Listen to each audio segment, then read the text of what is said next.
Boom.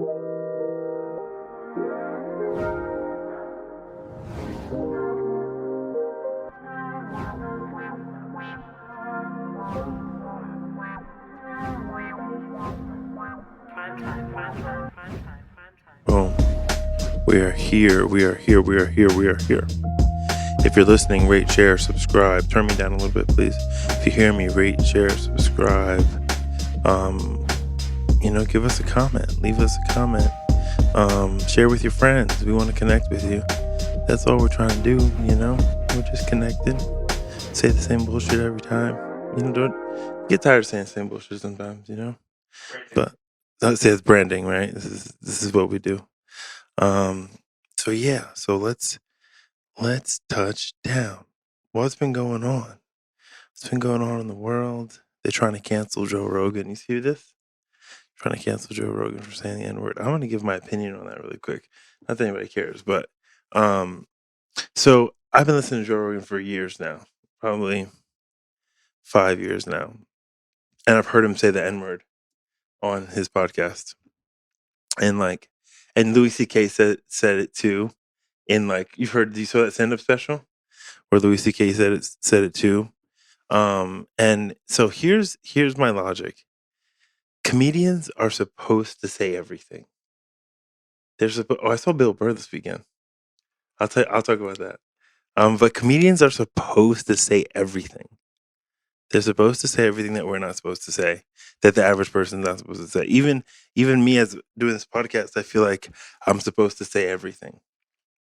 And Joe Rogan, I think, after listening to all these episodes, all these years, does a really good job of having all different types of people on his podcast, And also, when it comes to information about the vaccine, information about COVID, he's provided more long form information about COVID than anybody else, than the news has ever, than any other source. He's provided more long form information with medical professionals and other professionals, people from all walks of science, So it's clear they're trying to cancel him because he's a threat he influences culture.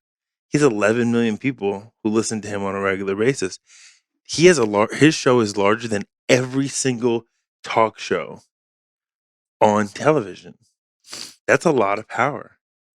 And then to be $100 million rich is a lot of power. And then to not have any master, that's a lot of power, to be able to say whatever you want. So it's clear that they're trying to cancel someone who has a lot of power and is threatening to the structure. It's so clear. And the fact that I see people post about it. I have a lot of my liberal friends who really don't like Joe Rogan, and hold on, fix my hat. Who really don't like Joe Rogan, which doesn't make sense to me because if we talk about inclusion, we want to have that's why I started this. He's the reason I started this podcast. I wanted to have long form discourse. Even though it's not 3 hours, over 30 minutes. I wanted to discuss a topic over 30 minutes, as opposed to typically when you discuss, even in conversation with friends at dinner, you have a conversation quickly, you brush by a topic. And also speaking about topics that aren't supposed to be spoken about, speaking about the church, speaking about sexuality, speaking about all things. He inspired me to do all of that. Because all of those the reason we have such division and the reason we have such a challenging time communicating is because we're not communicating. And he is the master communicator. He's the greatest public communicator we've ever had, in the sense that he can speak for 3 hours about just about every topic available to speak about. And he's a threat to the power structure, and people are like, oh, if you're black and you like Joe Rogan, or if people really, really shit on you if you like Joe Rogan, which is just people who don't listen to Joe Rogan. And like people say he's a meathead and all that stuff. He's not even that. He's smarter. He's more inquisitive than like I won't even say smarter or anything, but he's more inquisitive than the average person. Than by far the average person. He asks why more than the average person. Just curiosity. So people say he's a meathead because he exercises and likes and is a fight commentator. But then it also makes you think about people and their thoughts on the fights.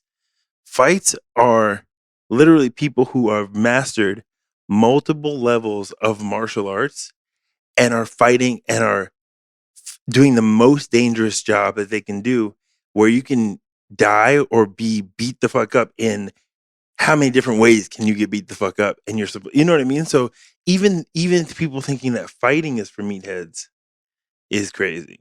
You know? So it's just people who are threatened by who he threatens the power structure. Clearly. And then the N-word compilation. Did you hear about that? So the N-word compilation, that is him. So for him, I say the N-word. I don't even say the word. And I'm black. I say it sometimes, but I say it like I would never. I rarely say it, and I'm black. You know, he chooses to say the word in the long form. First of all, one of his daughters is half black. I didn't know. That's like it's like same thing when people say Bill Burr's racist. Bill Burr's wife is black, and both his children are half black. You know, but anyway, like what Joe Rogan has done, and I've heard him do it. Instead of saying the N word, he says the whole word. And in his video, he talked about it being one of the most interesting words to ever exist because only a certain group of people can use it. You can use it in a number. Those people, black people, can use it in a number of contexts as a term of endearment, as an insult, as a exclamation, as a question. Like you can use it in all these different forms, but only black people can use it, and and everybody else can't even utter it. Which I agree. White people don't say that shit. Don't say that shit. But I also agree black people shouldn't say that shit either. Because it's degrading and like, are we not better than that at this point? Are we not like at the point where it's like, have we not evolved past that like the use of that word like in every sentence, you know what I mean? Like, come on. Like it's like I have friends who still say it and it's like, yo, it's 2022, my man. Like, and it's not even that it's insulting to me. I don't even say it because it's not like, oh, it's offensive to me. It's just a lower, it's just not evolved the language, in my opinion. And it's like, okay, yeah, people say whatever you want, but it's like, we could just do better than that. And you know, as black people, that's it. That's why I don't like to say it like that because we can be better than that. But anyway, Joe Rogan and the N word compilation is not him calling people a nigger.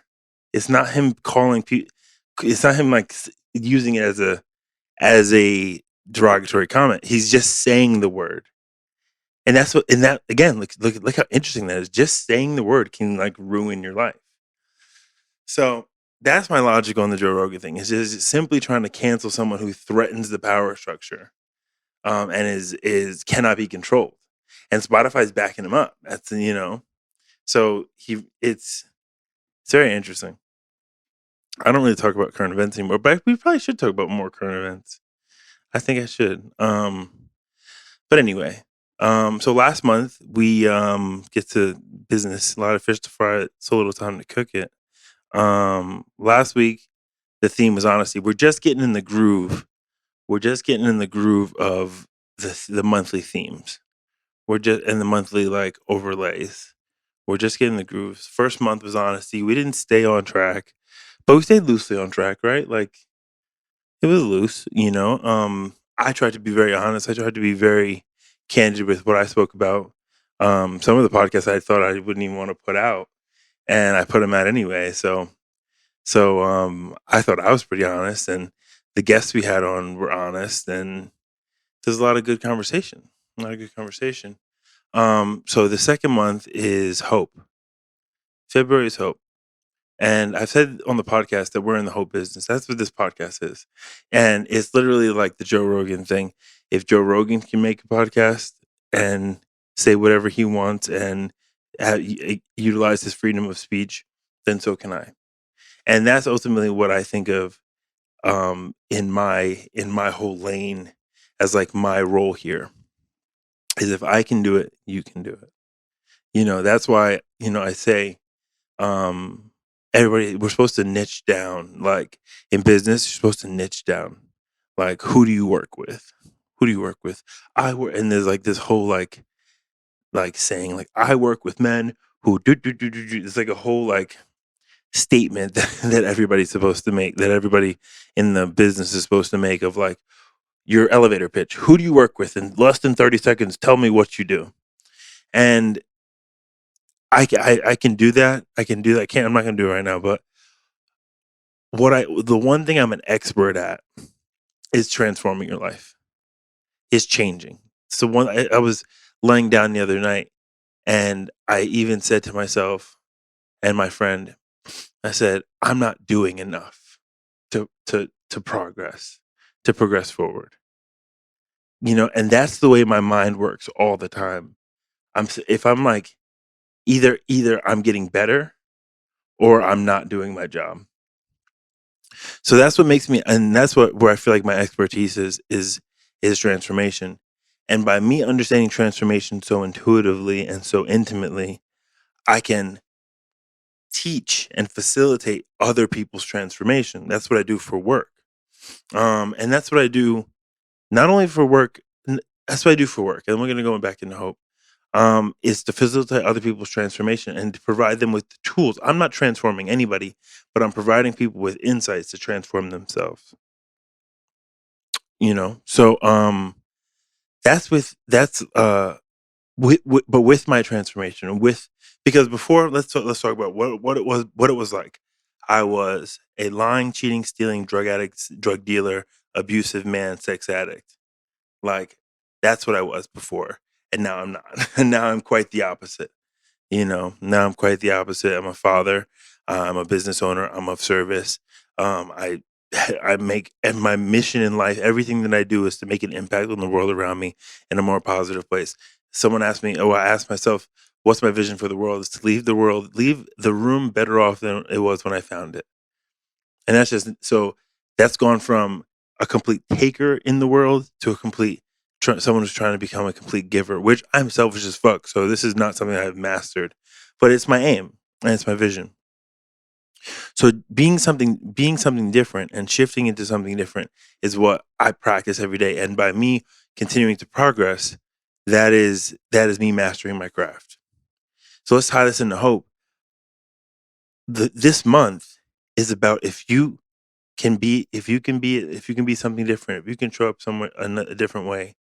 So if I can show up a different way, so can you. And my situations are so extreme. I've said this all the time. My situations are so extreme that like, someone who's suicidal and like, literally the reason I started my business and I do the things that I do is because I couldn't work a regular job because I was so mentally fucking ill that I couldn't like keep another job. If I can do it, so can you. If I can do it, so can you. But that's on like a basic level. But hope, to expect with desire, something on which hopes are centered. And when I think of hope, I think of the future. When I think of hope, I think of the future. What do you see for your future? Hold on, let's let this bitch breathe.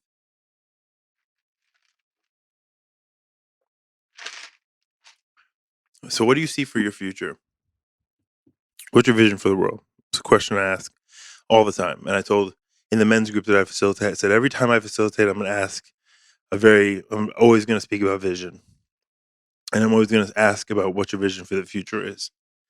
Because that's the question, right? Like that's the question. And everything that I do on a daily basis should be steps closer to realizing my vision for the world. Every step I take is is moving towards realizing the vision I have for the world. And I'd like to see you do the same. I like to see others do the same. Turn this down. Um, so what's the difference between hope and dream? Dream and declare. Dream and declare. Hope and declaration. Hope and declaration. That's the reason I wrote that down, is because people hope for a lot of things. We hope for a lot. I hope I make more money. I hope my relationship works. That's a big one, right? Like, I hope it works out, you know? Um, we're hoping for a lot of things, you know?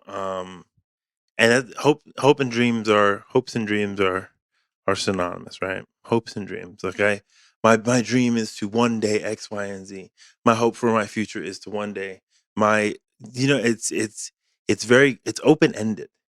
It's open ended. But what I do, I don't set goals. I don't have hopes and dreams.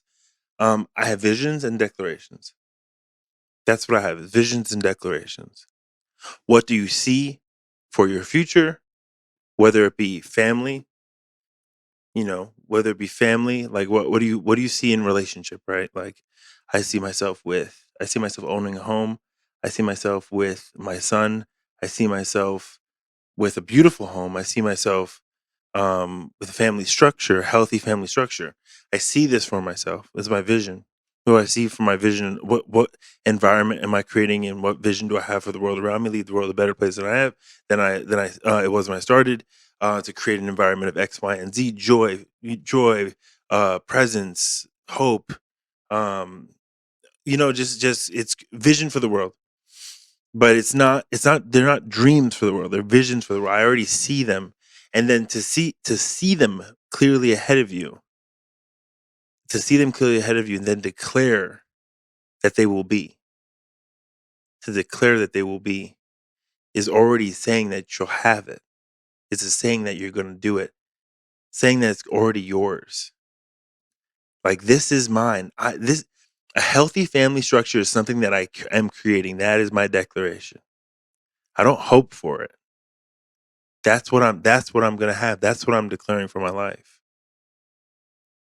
So hope is a beautiful thing to have, right? Like I said, we're in the hope business. We want to see, we hope it works out.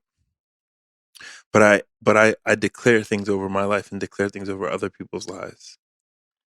You know, a big one of those things is that I'm saving money for a house, and you know, I've caught myself saying, I hope I can pull this off. Or I can switch that language, say, I'm buying a house in 6 months. Declare it. I already see it. And I already see it. I already see it. I already am looking at homes. I'm already picking homes. I'm already, I've declared it. It's mine. It's mine. So I want to leave you with that. Dream versus declare. Dream versus declare. Hope. You can hope for things, right? Like, I hope it works out. Hope it all works out, right? But in your own personal life, you can declare things. This will work out. This will be. This will be. Let that bitch breathe.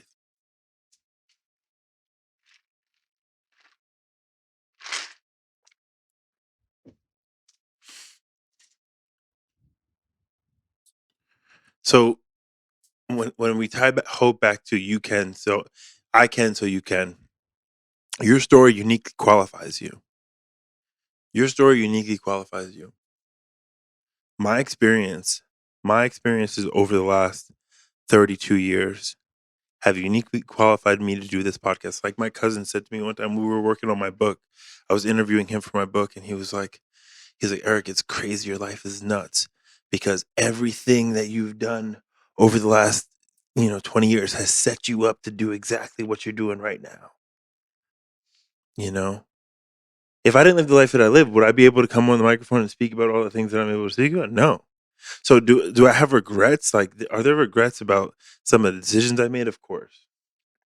Are there not only regrets, but is there remorse for some of the things that I did? Of course, of course, of course.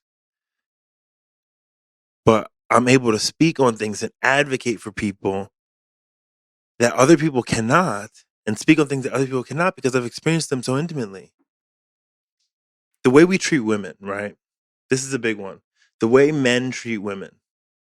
I'm able to comment on that, not because I'm one of those fuckboy, like, feminists, right? Like, the feminists who are like, you gotta respect women, and like they're like low key trying to scheme and like fuck girls, like cuddle puddle, let me give you a massage, like what I'm talking about. Those like and like those gross hippie dudes who are like low key. I don't know. There's those gross ass quote unquote feminist dudes who are, I don't know. I feel like they're beta as fuck. I don't know. Do you know what I'm talking about? Do you know what I'm describing? I hope what I'm describing is you can envision what I'm describing. Nothing's wrong with a male feminist, right? And I'm not saying there's more than one way to be a male feminist.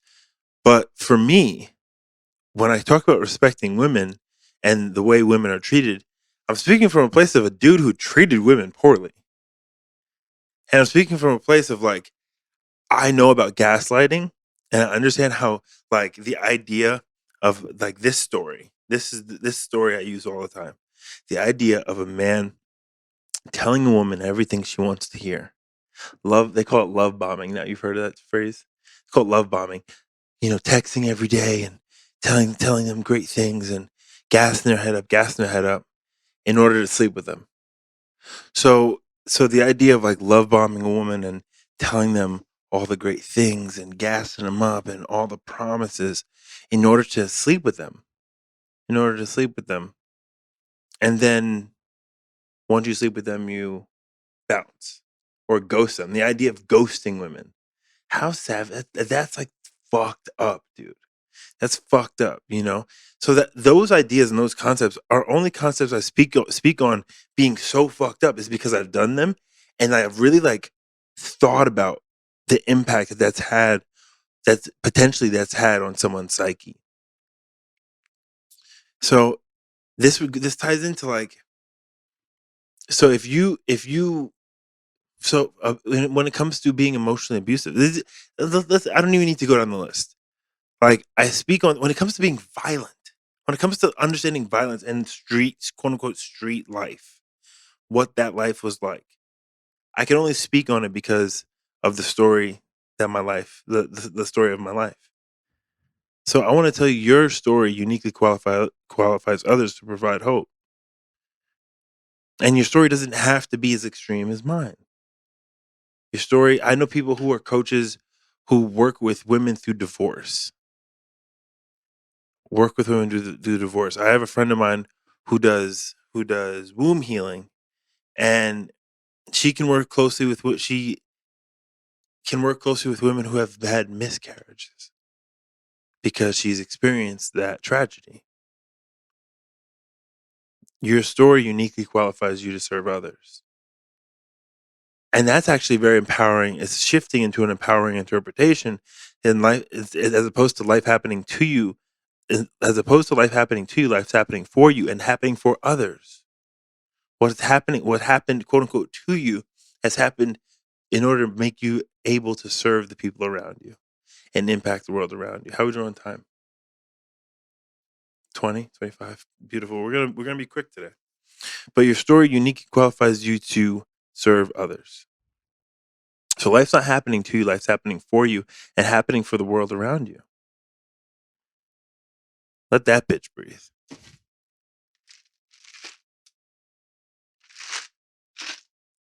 Not a fucking victim, dude. Life's not happening to you, man. I've ranted about that, man. So many people just, have this idea that even me, I catch myself in it. Let me not even like front. Like I don't have a victim mentality sometimes. The bipolar disorder thing, I comfort or character building, right? Sometimes it's more comfortable to be a victim to my mental illness. Sometimes there's a victim mentality. Why me? Why me? Sometimes that's the, but really, when I was on the phone with this family today whose son is mentally ill, trying to shift into something different, choosing homelessness as opposed to choosing treatment. I'm able to speak on that topic. I'm able to speak on that topic because I understand mental illness deeply from not only a professional level, because I've worked in this field and now I've been doing this work full time for 2 years. So I understand it on a professional level, but I understand it on an intimate, personal level. So my mental illness isn't happening to me. Yes, it's an experience that's negative. Yes, it's an experience that is challenging, but it's not all poor me. Again, it uniquely qualifies me to help others. I'm gonna get some essential oils out. Change the environment real quick. Let this bitch breathe. Woo.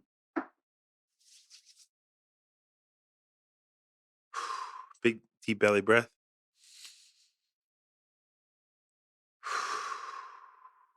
Big deep belly breath. Big deep belly breath, letting out with a sigh. Let that bitch breathe. But life's not happening to me. Life's not happening to you either. And we need to get rid of that thought process. And when I say we, I mean me. That's something important, that I don't speak from a place of higher than or above. I speak from a place of just like you. Just like you. There's no soapbox speaking over here. So hope is the openness to change. Hope is the attitude that feeds the willingness to take the action we need to take the steps towards change. Hope has to do with connection. When we relate to others and we see ourselves in them, we can believe what's possible for ourselves is possible for them as well. In turn, our progress becomes the source of a hope for someone else. In turn, our progress becomes the hope for someone else. Our progress becomes the hope for someone else. The shifts that you make and the transformation that you're willing to take in your life becomes the testimony for others to see, if they can do it, so can I.